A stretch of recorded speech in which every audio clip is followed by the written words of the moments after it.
Assalamualaikum warahmatullahi wabarakatuh. Salam sejahtera bagi kita semua. Perkenalkan, nama saya Nirmayanti Idrus, mahasiswa semester 1, Prodi Pendidikan Guru Anak Usia Dini di Universitas Khairun Kota Ternate. Video ini dibuat sebagai nilai UTS dari mata kuliah Konsep Dasar AUD Anak Usia Dini, di bawah bimbingan oleh dosen Dr. Rosita Wondal MPD. Dalam video kali ini saya akan membahas tentang teori Friedrich Wilhelm August Froebel. Pengertian Friedrich Wilhelm August Froebel adalah salah satu tokoh pendidikan teori Friedrich Wilhelm August. Tahun-tahun awal kehidupan seorang anak adalah yang paling penting dalam pendidikan anak usia dini.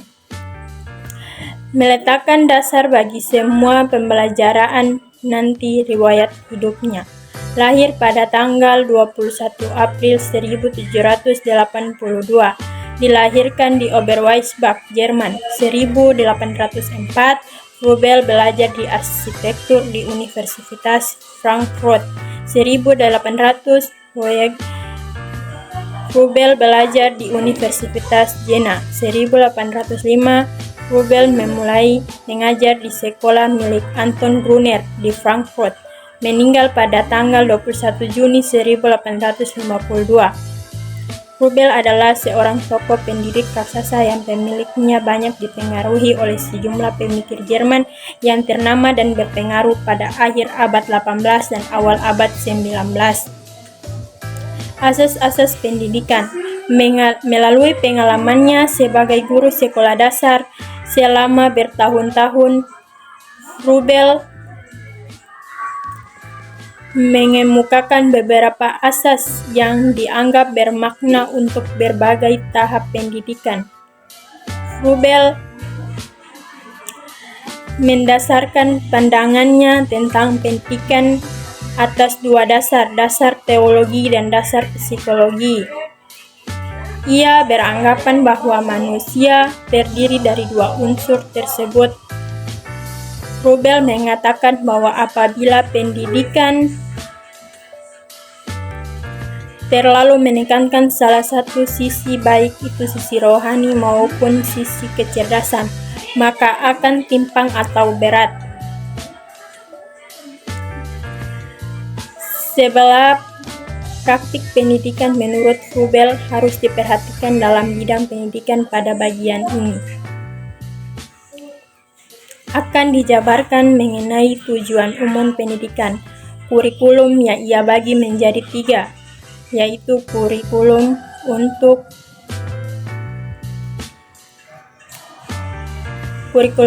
taman kanak-kanak dan kurikulum untuk sekolah dasar. Lalu dijelaskan pula mengenai metodologi peranan guru dan hubungan sekolah dan keluarga. Tujuan umum, merumuskan tujuan umum. Pendidikan adalah membimbing anak didik untuk semakin sadar akan jati diri sebagai anak Allah dan anak alam bertumbuh, dan pengetahuan dan pengertian juga menghargai perasaannya sebagai cara mengetahui yang berlaku supaya ia dapat memecahkan masalah-masalah secara tangkas, bermoral dan adil terhadap diri sendiri, sesamanya, dan dunia alam, serta memenuhi panggilannya dalam masyarakat. Kurikulum 2. Dua golongan dibagikan oleh Froebel, diantaranya 1. Anak prasekolah, 2. Taman kanak-kanak. Pada pentingnya peranan guru dan peranan keluarga. Peranan guru yang tidak sederhana itu Froebel menitikberatkan pada panggilan hidup seorang guru ketimbang hanya pada bakatnya saja peranan keluarga. Froebel kembali mengangkat peranan ayah yang sama pentingnya dengan peranan ibu dalam proses perkembangan dan pendidikan anak, keluarga harus menjadi wadah yang mampu mengembangkan semua kemungkinan yang tersirat dalam tabiat anak sebagai makhluk yang diciptakan segambar dengan Allah.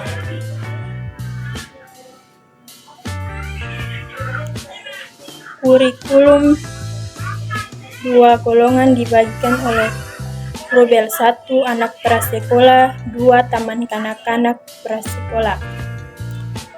Ada banyak petunjuk yang mengatakan bahwa karya-karya tulis Rubel tentang kurikulum dapat dimanfaatkan oleh para ibu untuk mendidik anak prasekolah. Metodologi: ada beberapa jenis metode yang dipakai Rubel untuk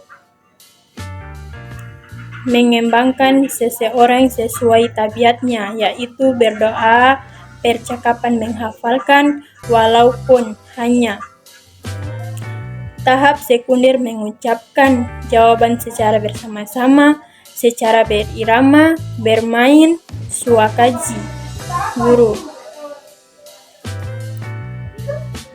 tidak berceramah, meninjau dan memeriksa pelaporan atau lisan maupun tertulis, bertanya, mengajarkan kecerdasan pola-pola atau khususnya dalam bahasa bercerita, latihan, dan ulangan. Filosofi pendidikannya adalah melalui bahasa seorang anak belajar bagaimana menyatakan sifat dan makna. Kehidupan belajar membaca, menulis, menambah perbendaharaan kata, mengarang cerita yang berasal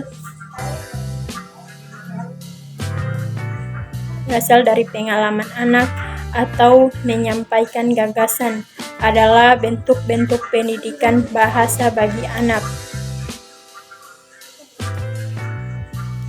Sekolah dasar masa anak tanggung atau sekolah dasar kurikulumnya terdiri dari 4 pembelajaran utama: agama, ilmu pengetahuan alam, dan matematika, bahasa, dan seni, serta karya seni tanaman menurut Rubel.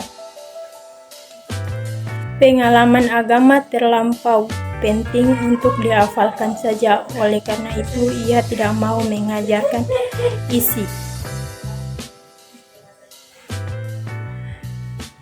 katekismus, tetapi ia memberikan 4 pengalaman yang tergolong dalam pendidikan agama. Kesimpulan teks: profil dapat dikatakan sebagai rasul hak anak untuk mengembangkan kekayaan yang dapat dalam masa kanak-kanak. Bagaimana ia meletakkan dasar-dasar yang perinci, mempersiapkan anak prasekolah di bawah usia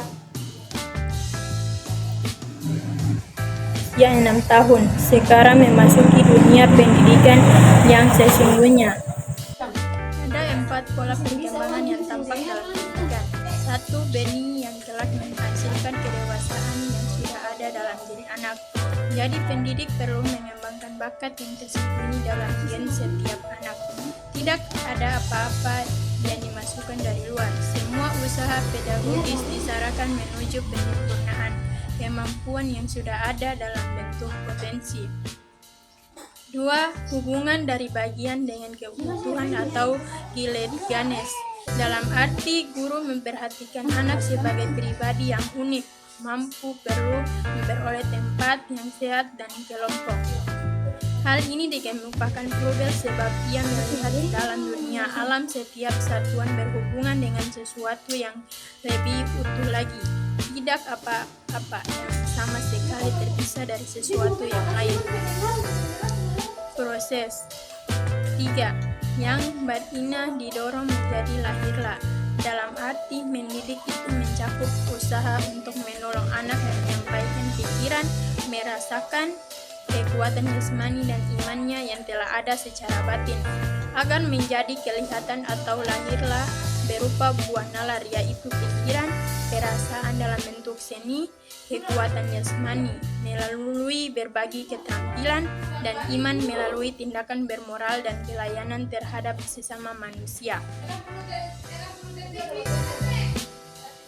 4. Asas perlawanan. Tampak dalam alam menyoroti gaya hidup dinamis dan tidak statis. Hukum Froebel adalah asas dinamis yang mencakup 3 pokok, yakni aksi, reaksi, dan seimbangan. Oleh karena itu, penerapannya lebih luas daripada proses yang mencakup tesis, antitesis, dan sintesis. Menurut Froebel, alam dunia bukanlah pikiran atau gagasan murni, sebagaimana yang diajarkan Hegel, dan juga bukanlah kekuatan jasmani, sebagaimana diajarkan oleh kaum materialis. Terima kasih, semoga bermanfaat. Wassalamualaikum warahmatullahi wabarakatuh.